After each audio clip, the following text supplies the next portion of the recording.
their state. Everyone wants those good jobs. Everyone wants good health care. Everyone wants good education. And so I am so honored today that this afternoon, this evening, we have with us one of the rising stars in American politics. Someone who I've admired and someone who just said, Doug, I want to come. He's got roots here in Alabama. He's got family that was here in Alabama. He said, these are as much my people as the people of New Jersey. And I want to come down and help. And so I am so happy and honored to have with us tonight Senator Cory Booker.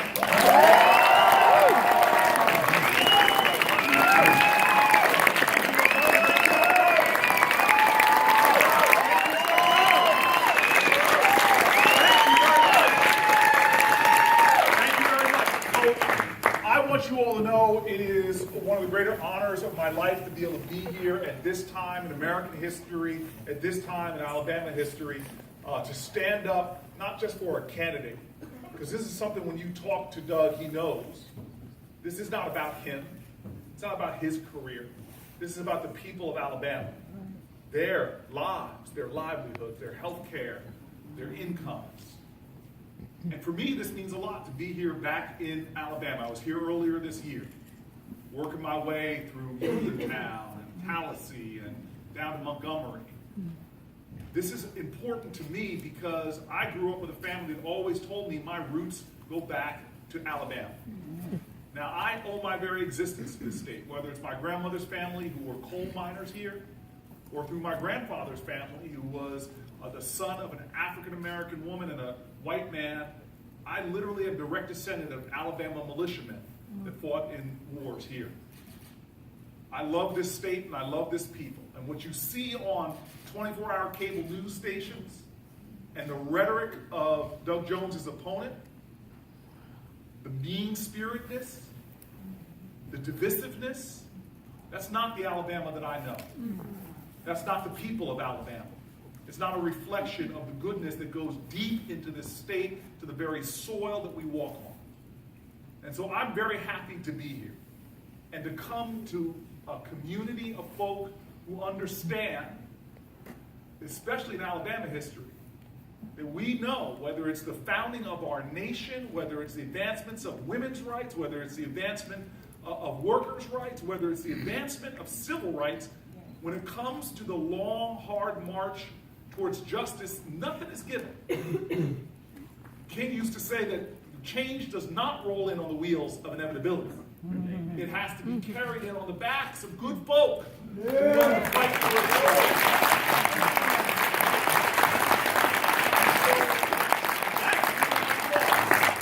I'm trying to get the last folk. I know you all made already 1 million phone calls, but I'm here to try to help to get some folk woke. Those people that don't understand the opposite of justice is not injustice, it is indifference, it is inaction, and it is silence. I want you to know that democracy is not a spectator sport. You can't sit on the sideline rooting for your team, red or blue. You got to get into the game and understand that democracy is and always has been a full contact participatory endeavor. Now, I'll tell you this right now. We have real issues. Yes, there was a great author named Alice Walker. Wrote this book called In Search of My Mother's Garden. She said, had a chapter about revolutions. Now, people want to talk about these big, grandiose issues, but she wanted to remind people in the book, and she had a little section where she says the real revolutionary is always concerned with the least glamorous stuff. The raising a child's reading level from 3rd grade to 4th. Filling out food stamp forms for folks because they got to eat, revolution or not. The real revolutionary is always close enough to the people to be there for them when they're needed. That's what service is about. I know that folk want to think that being a senator is about going to Washington and getting in the newspaper, being on TV, but I'm telling you right now, the greatest things that I've been able to do in my life are the ones that don't make the news. They're the ones.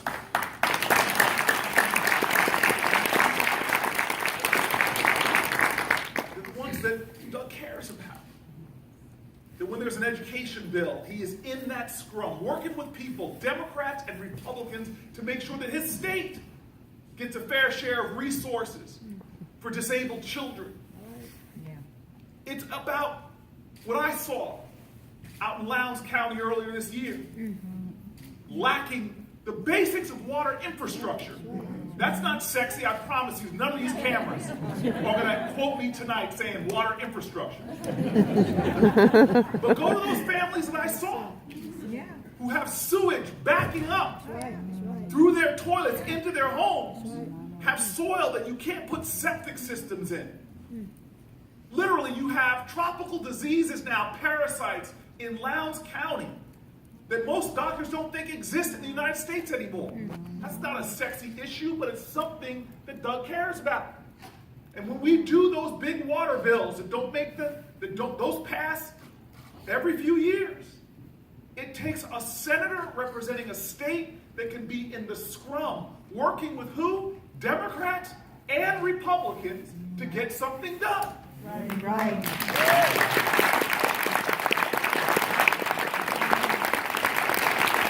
You heard Doug's fight, and it is important. I'm all about finding common ground, but I'm also about standing my ground. And that's why I'm proud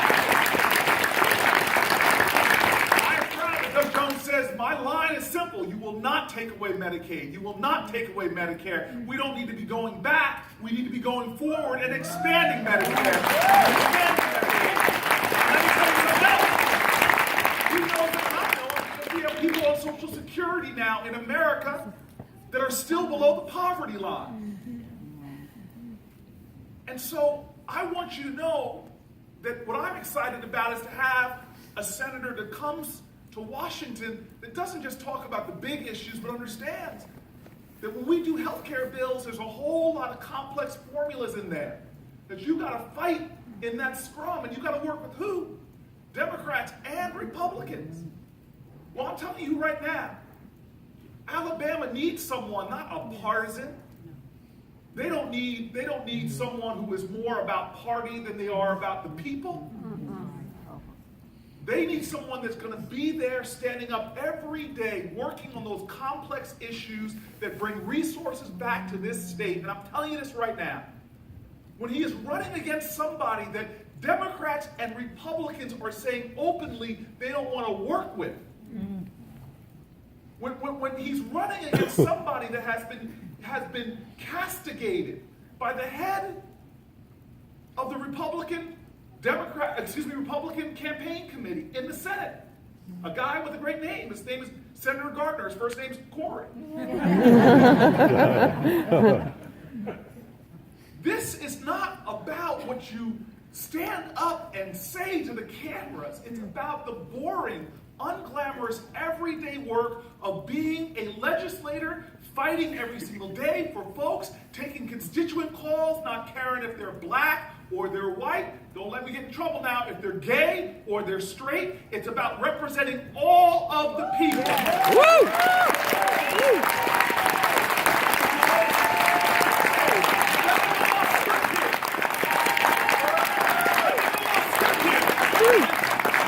Don't get me started. I'm one of these folks that says, before you tell me about your religion, show it to me in how you treat other people.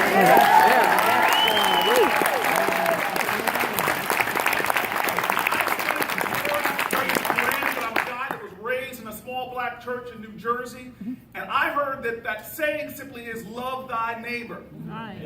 No qualifications. Not if your neighbor thinks like you, votes like you, prays like you. It says love thy neighbor. Well, let me tell you something right now. That's the gospel that I pray to, but we as Americans have something called a civic gospel. Let me say that again. We have a civic gospel. This is the guiding principles and ideals of this nation, and we should know that these ideals and principles are different amongst humanity. We're the oldest constitutional democracy on the planet Earth.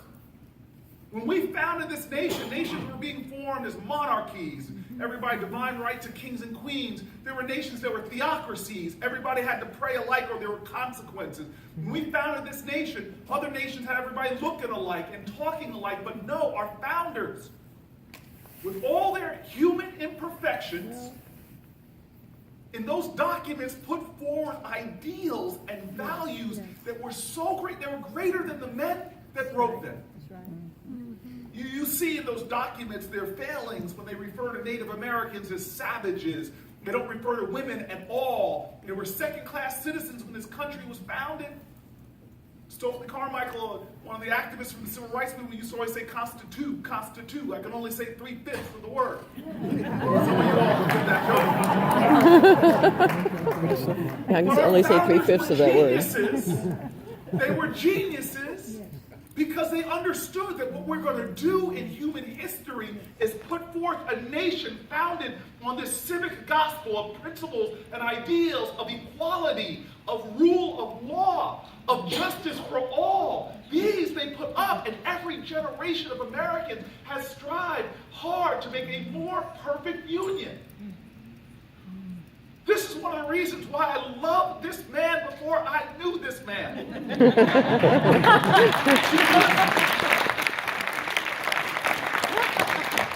looking at my family tree in Alabama before I came down here. We might be related. But I love this man before I knew this man because I'm looking at these two candidates. I swore an oath when I became a mayor, when I became a city council person, that I would uphold the civic gospel. I would uphold the ideals and the values of the Constitution of the United States of America. And I'm looking at these two candidates, and I'm seeing one that violated that oath. He violated that oath. He would say, I'm sorry, I will not abide by the rule of law. Now let me tell you, there are times I see things happening I don't like in America. I'm one of those folks that say, if this country hasn't broken your heart, you don't love her enough. But when a court rules or when a law is put down or an election happens, you abide by that. And so I got one candidate in this race who doesn't uphold the civic gospel, who doesn't uphold his oath, who does not, after swearing, putting his word forward, breaks his word when it's convenient for him. And then I have another person that not only has he honored his oaths, but he is a person that when he puts his hand on his heart to pledge allegiance to a flag, that means you are swearing your oath to the ideals and words you are about to say. And when he has those words coming out of his mouth, liberty and justice for all, he realizes that that is not just some kind of nice word to say. That is a commandment of country, that you shall be an instrument of justice. If there is a wrong, you should right it. If there is something that is bad, you should try to make it good. If there are hurts and wounds, you should be a healer of those wounds.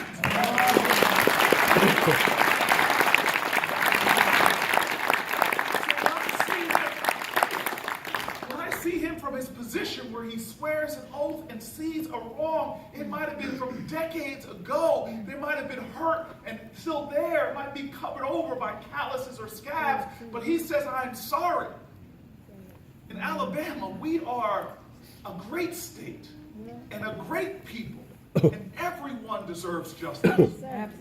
So when he went back and prosecuted the case of girls that died in the 16th Street Baptist Church, he did not just honor our ancestors. He told the world who Alabama is.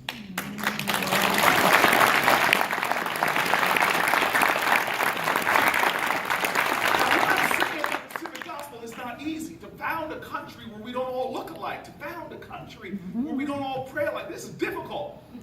That's why I always tell people, don't let people tell you that this country, we're going to strive to tolerate each other. I don't want to be a country of tolerance. Don't get me in trouble here. Let me finish. I don't want to be a nation of tolerance, but that's our highest ideal. Tolerating each other says, hey, I'm just stomaching your right to be different. If you disappear off the face of the earth, I'm no better or worse off because I was just tolerating you. I tolerated the cold I had last year. We're not called to tolerance. We're the United States of America. That's right. Our founders knew when they wrote those documents that this country being founded in a different way, they knew that we had to actually have an unusual commitment to one another. We're not bounded by a common faith or a common ethnicity, a common race. We have to make, therefore, an unusual commitment to each other if we are going to be a great nation. When they wrote that Declaration of Independence, they ended it and said, look, if we're going to launch this nation, if we're going to make it, we have to make an unusual commitment to one another. And that's when they ended that Declaration of Independence with these words. They said, we must mutually pledge to each other.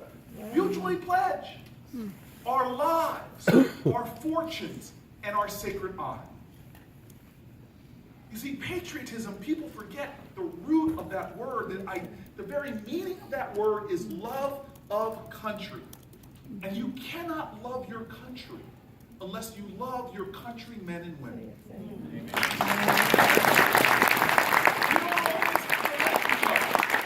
You don't always have to agree with each other. Me and Ted Cruz, we bump heads a lot. When I go out to dinner with him, I talk to him.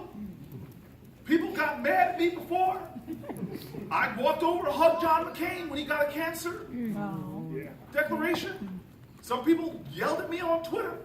Why are you hugging John McCain? And I say to people, if we have come to the point in our country where we cannot show human kindness and decency, where we forget that patriotism doesn't mean we need to agree with each other all the time, or even like each other all the time, but love. That's right. Love. That's right. You see, tolerance says, I couldn't care less. Love says, I couldn't care more.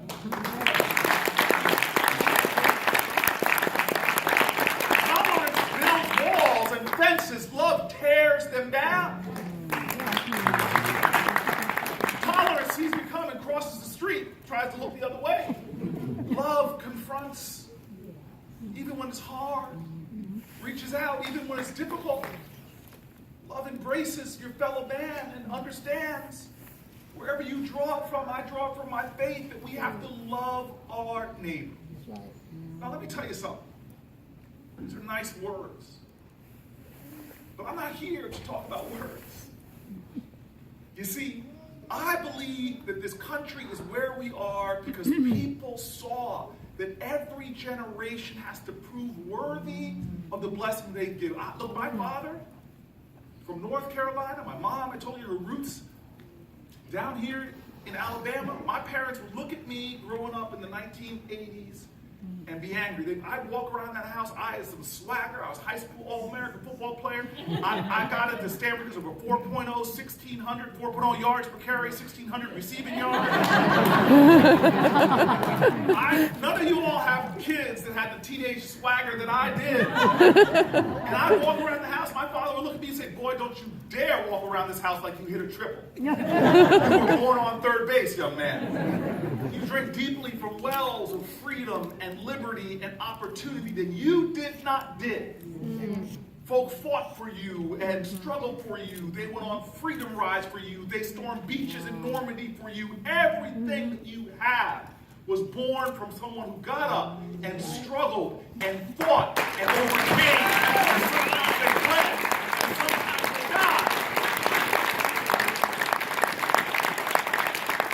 So I call upon you, if you believe in the ideals of our common civic value, if you know we have common pain as a country, we've got to get back to a sense of common purpose in this country. Yes. We do not need leaders that divide us. We need leaders who call us to come together, that unite us. We have to have leaders that remind us we have more in common than we have that is different. A leader that reminds us that the ties that bind us are stronger than the lines that divide us. And if we believe all of that, then we got to think to ourselves, what am I doing to prove worthy of these blessings? Because I'm telling you right now, Frederick Douglass said, for years I prayed for my freedom, but I was still a slave. It wasn't until I prayed with my hands, until I prayed with my feet, that I found my salvation. We know, as it says in my faith, that faith without works is what? Somebody went to church like I did. I tell you, I was standing in church in a historic area in Atlanta, Georgia. Martin Luther King's church. I was there last Sunday. And I said, Pastor, it says, yea, though I walk through the valley of the shadow of death. It doesn't say that, yea, though I curl up in a ball and just sit down in that valley. It says, walk. It says, I can do all things through Christ who strengthens me, but he doesn't strengthen you to sit on the couch and do nothing. It strengthens you to get up and fight and work. I hear all these politicians saying, God bless America, but nobody's reminding that we were born to be blessings. And so I want to ask you right now. I want to just ask you right now. I don't want this state to make this mistake that I've made in the past. I've seen that bad people get elected when good people don't vote. Yeah. I have seen the mistake that folks make. King warned us about this. He said that we'll have to repent not for the vitriolic words and violent actions of the bad people, but the appalling silence and inaction of the good people. And so I want to ask you, in the words of Langston Hughes, he said, America never was America to me, but I swear this oath, America will be. Yes, sir. I was just out there looking at Rosa Parks' statue. She said, I am America. You may not see me, you may not give me respect and love, but I'm telling you right now, America will be.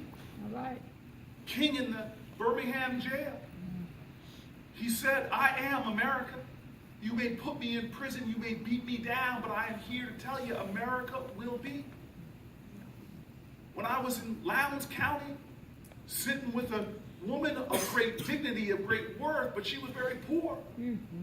She looked at me and she said, I haven't given up yet. I know one day I will find the dignity that I deserve and be able to flush my toilet without it backflowing into my home. She said to me in no uncertain words that America will be. Those folks on battlefields from Bunker Hill to Midway who've given their lives for this country, hoping and praying that this democracy would endure into generations yet unborn, they said, I am America, and America will be. It was the marchers on the Edmund Pettus Bridge. It was the suffragettes working for equal citizenship rights. It was the workers fighting in sweatshop conditions, demanding for a 5-day work week. They all said, America may not be America to me, but I swear this oath, America will be. But this is our time, Alabama. This is our time right now.